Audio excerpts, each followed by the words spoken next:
જય શ્રી કૃષ્ણ. રાધે રાધે. મારી યુટ્યુબ ચેનલમાં તમારું હાર્દિક સ્વાગત છે. જો તમને કોઈ ચિંતા હોય, મન ભારે લાગતું હોય તો આ વિડીયો ધ્યાનથી સાંભળો. તમારી બધી ચિંતા દૂર થઈ જશે અને મન હળવું થઈ જશે.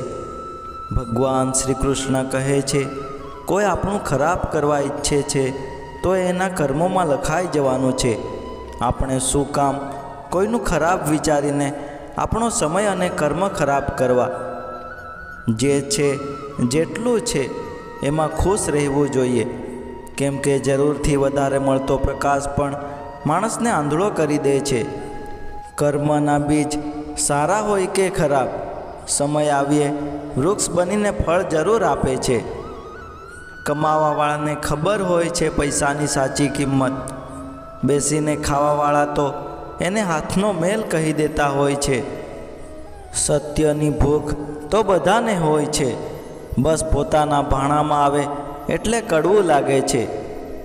જ્યાં તમારી કિંમત ના થતી હોય ત્યાંથી નીકળી જવાની હિંમત કરી લો. જ્યાં સુધી કોઈ વ્યક્તિ આપણાથી દૂર ના થઈ જાય ત્યાં સુધી આપણે એની સાચી કિંમત નથી જાણી શકતા. જીવનમાં એક ક્ષણ જ્યારે તમને લાગે કે બધું જ ખતમ થઈ ગયું છે, ત્યારે અચાનક કોઈ એક હાથ આવીને તમને બચાવી લે અને તમારી જિંદગી ખુશીઓથી ભરી દે, તો એ હાથ ઈશ્વરના હાથ સમાન હોય છે. કોઈનો સ્વભાવ તમે ક્યારેય ના બદલી શકો, કારણ કે ડુંગળીને ગમે તેટલા પ્રેમથી કાપો, આંખમાં આંસુ લાવી જ દે છે. કોઈનું મન અને મૌન બહુ ઓછા લોકો જ સમજી શકે છે. અમુક બદલાવ કષ્ટદાયક અવશ્ય હોય છે, પણ આવશ્યક હોય છે. આપણે પહેલાં આદતનું નિર્માણ કરીએ છીએ, પછી આદત આપણું નિર્માણ કરે છે. આ દુનિયા છે, અહીં હોઠોથી ઓછી અને નોટોથી વધારે વાત થાય છે. દરેક વ્યક્તિનું એક સારું અને એક ખરાબ પાસું હોય છે. કોઈને દુઃખ દેતા પહેલાં એ જરૂર વિચારી લેવું કે એના આંસુ તમારા માટે સજા બની શકે છે. ચંપલ અને લોકો તકલીફ દે તો સમજી લેવું કે એ તમારા માપના નથી. જરૂરી નથી કે બોલાયેલા શબ્દોનો જ પસ્તાવો થાય. ક્યારેક સમયે ના બોલી શકાયેલ શબ્દોનો પસ્તાવો પણ આખી જિંદગી રહે છે. જ્યારે પદ અને પ્રતિષ્ઠા બંને મળી જાય ત્યારે માણસ પોતાની ઓકાત ભૂલી જાય છે. સમજદાર બનો. ગુસ્સામાં લીધેલો નિર્ણય સાચો નથી હોતો. જો તમારે કિંમત જોયા વગર વસ્તુઓ ખરીદવી હોય તો તમારે ઘડિયાળમાં જોયા વગર કામ પણ કરવું પડશે. જેટલી તાકાત હોય આજે જ લગાવી દો સાહેબ, કારણ કે સમય ફરી પાછો ક્યારેય નથી આવતો. લોકો કહે છે કે સમય બધા દર્દની દવા છે, પણ ચોપડીઓ પર ધૂળ જામી જવાથી વાર્તાઓ બદલાઈ નથી જતી. જિંદગીમાં જે પણ થાય છે એનું કોઈ ખાસ કારણ હોય છે. કાં તો એ તમને કંઈક બનાવીને જાય છે, કાં તો ઘણું બધું શીખવી જાય છે. હકીકત છુપાવનારને એ ખબર નથી હોતી કે પાપ એક દિવસ પાતાળમાંથી પણ પ્રગટ થાય છે. પૈસાથી કમાયેલી વસ્તુઓ કરતાં સ્વભાવથી કમાયેલા સંબંધો વધારે આનંદ આપે છે. કોઈના આત્માની હત્યા કર્યા બાદ કદાચ સ્વર્ગ મળે તો પણ એ નર્ક સમાન જ હોય છે. જે રસ્તો શરૂઆતમાં મુશ્કેલ લાગે છે, હકીકતમાં આગળ જતાં એ જ રસ્તો બહુ સરળ લાગવા લાગે છે. તમે ભલે ને ગમે તેટલા કિંમતી હોય, પણ જો યોગ્ય સ્થાને નથી તો તમારી કોઈ કદર નથી. શારીરિક તકલીફો સહન કરવી એટલી કઠિન નથી હોતી જેટલી માનસિક તકલીફોને સહન કરવી કઠિન હોય છે. જિંદગીમાં ક્યારેક ખોવાઈ જવું પણ જરૂરી છે, એ જાણવા માટે કે આપણને શોધવા કોણ આવે છે. બહુ વિચારવાની જરૂર નથી, કેમ કે લોકોની તો આદત જ હોય છે આપણી સામે સલામ કરવાની અને પીઠ પાછળ બદનામ કરવાની. જ્યારે પરીક્ષા અઘરી હોય ત્યારે ધીરજ રાખવી જોઈએ, કારણ કે અઘરી પરીક્ષાનું પરિણામ સારું નહીં પણ બહુ જ સારું આવે છે. જ્યાં સુધી ધર્મમાં પાપ ધોવાની વ્યવસ્થા છે ત્યાં સુધી લોકો પાપ ધોઈ ધોઈને પાપ કરતા જ રહેશે. ભગવાન પણ તો જ સંભાળી શકે જો તમારા લડખડાતા કદમ ઊભા રહેવાની હિંમત કરી શકે. મુશ્કેલી આવી ગઈ હોય તો ડરવાથી શું થશે? જીવવાનો કોઈ રસ્તો શોધો ને. આ મરવાથી શું થશે? કોઈ પણ દુઃખ આપણને ત્યાં સુધી જ મોટું લાગતું હોય છે જ્યાં સુધી બીજું દુઃખ આપણી સામે આવીને ઊભું નથી રહી જતું.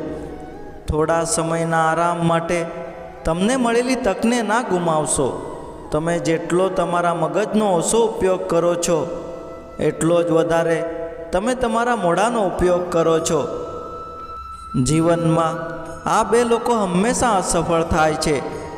એક જે વિચારે છે પણ કરતા નથી અને બીજા જે કરે છે પણ વિચારતા નથી. સમય તમારો સાથ ત્યારે જ દેશે જ્યારે તમે સમયનું સન્માન કરશો.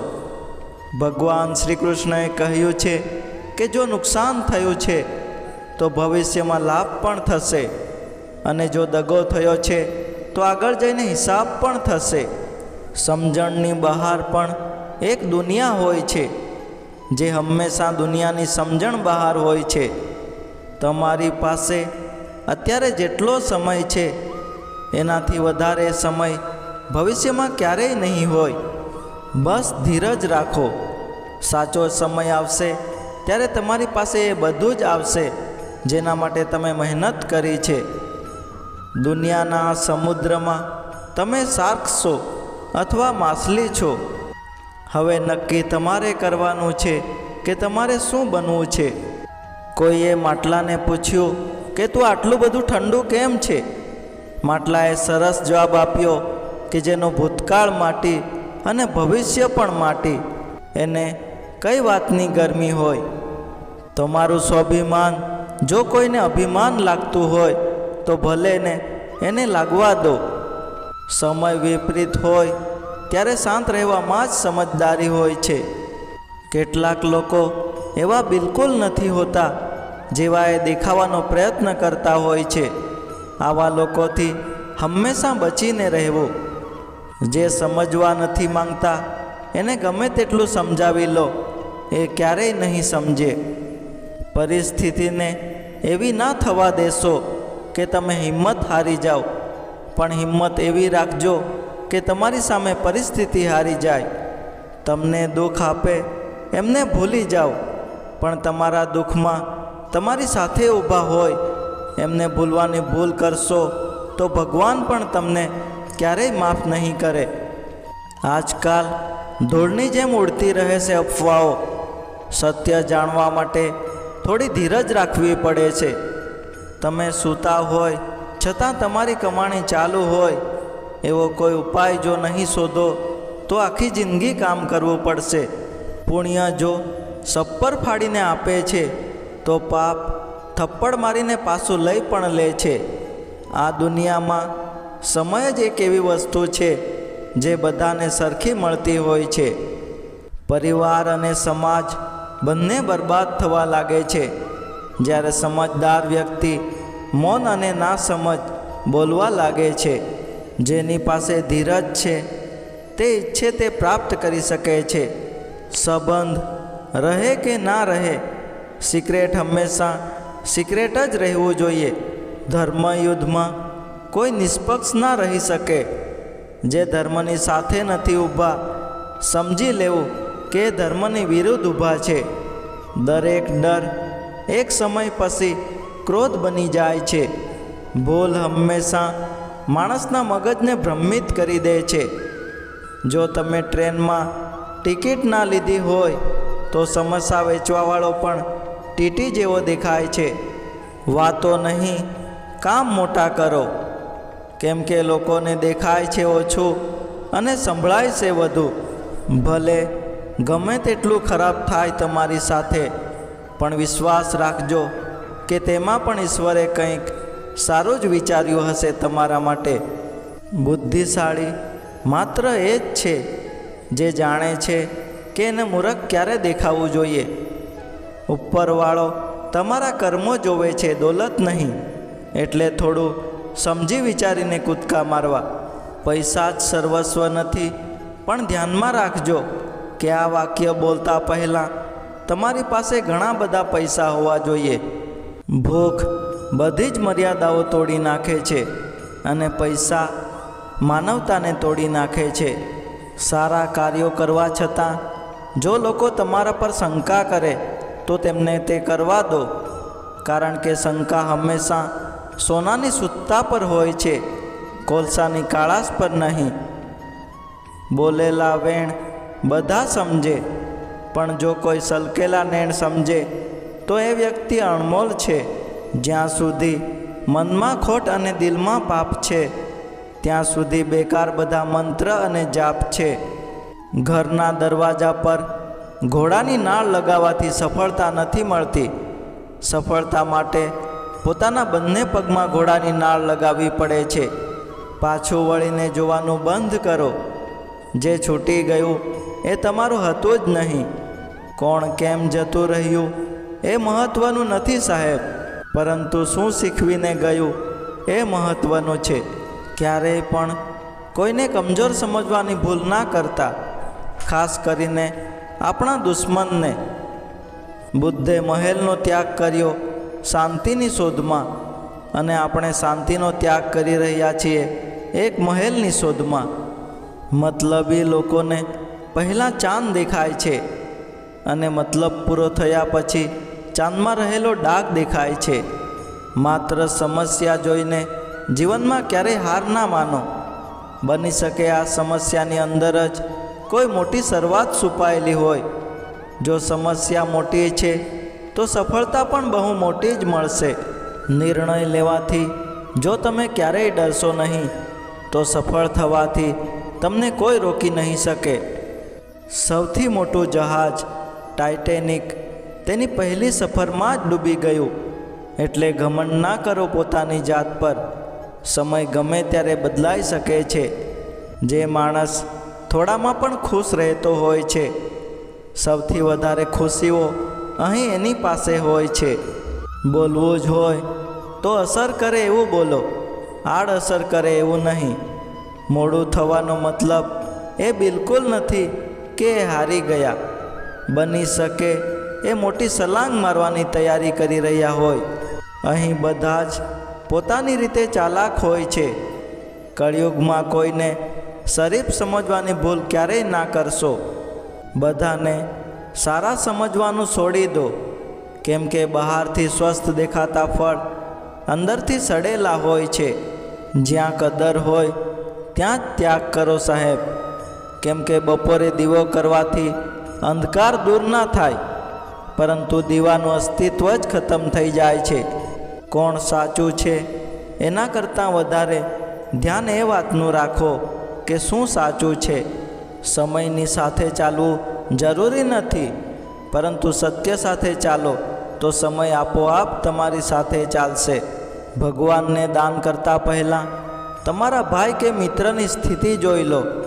બની શકે તમારા દાનની જરૂર ભગવાન કરતાં તમારે ભાઈ કે મિત્રને હોઈ શકે. બસ પૈસા કમાવો, આખી દુનિયા તમને સારા માણસ કહેવાનું કાવતરું કરશે. આગળ આવનારા અંધકારથી ક્યારેય ડરશો નહીં, કારણ કે અંધકાર પછી ચોક્કસપણે પ્રકાશ હોય જ છે. બધાને સુખ દેવાની ક્ષમતા ભલે આપણી પાસે ના હોય, પણ કોઈને દુઃખ ના પહોંચે એ તો આપણા હાથમાં જ હોય છે. શ્વાસ હોય કે વિશ્વાસ ઘટે એટલે ગુંગણામણ થાય જ. સુદર્શન ચક્ર પાસે હોવાનો ફાયદો એ છે કે લોકો પહેલાંથી જ તમારી વાંસળી શાંતિથી સાંભળે છે. પૈસા એક એવી જાદુઈ વસ્તુ છે જેની પાસે હોય છે આ દુનિયા માત્ર એનું જ સાંભળે છે. મન બગાડે એવા વિચારો અને મૂડ બગાડે એવા માણસોથી હંમેશા દૂર રહેવું. મુશ્કેલ સમયમાં સાથના બદલે સલાહ આપનારા લોકોથી દૂર રહેવામાં જ આપણી ભલાઈ છે. જો કોઈનું ખરાબ કરીને પણ ખરાબ ના લાગે તો સમજી લેવું કે કળિયુગ તમારા ચરિત્રમાં આવી ગયો છે. એવા વ્યક્તિથી આજે જ દૂર થઈ જાઓ જેને તમારા હોવા છતાં કોઈ બીજાની જરૂર પડતી હોય. થોડા સમય માટે ત્રાટકથી દરેક આપત્તિ વ્યક્તિને એના સાચા શત્રુની ઓળખ કરાવી જાય છે. 100 રૂપિયાની નોટ એક થિયેટરમાં નાની લાગે છે, પણ મંદિરમાં જાઓ ત્યારે બહુ મોટી લાગે છે. ભરોસો કરવામાં એટલા આંધળા ના બનો કે સામેવાળાનો સાચો રંગ જ ના દેખાય. દુનિયામાં સૌથી વધારે ખુશ એ લોકો હોય છે જે જાણે છે કે બીજા પાસે રાખેલી આશાઓ વ્યર્થ છે. જે વસ્તુ ખોટી છે એ ખોટી જ છે. મૌન રહીને કાયર બનવા કરતાં બોલીને ખરાબ બની જાઓ. જે માણસને 1 રૂપિયાની કિંમત ખબર હોય એ માણસ કરોડો રૂપિયા મળે તો પણ ઘમંડ નથી કરતો. અહંકારનું આવરણ જ્યારે અસત્ય પર ચડે છે પછી તો મોટા મોટા મહારથી પણ ઊંધા માથે પડે છે. મૌન ઉત્તમ છે, પરંતુ નિર્ણય સમયે પણ જો મૌન રહેશો તો એ મૌન જ તમારો વિનાશ નોતરશે. જે જતું રહ્યું એ ફરી પાછું નહીં આવે. એક તમારા કર્મો જ તમારી સાથે આવશે. જો તમને આ કૃષ્ણવાણી પસંદ આવી હોય તો વિડીયોને લાઈક કરી ચેનલને સબસ્ક્રાઈબ જરૂર કરજો. ધન્યવાદ. જય શ્રી કૃષ્ણ. રાધે રાધે.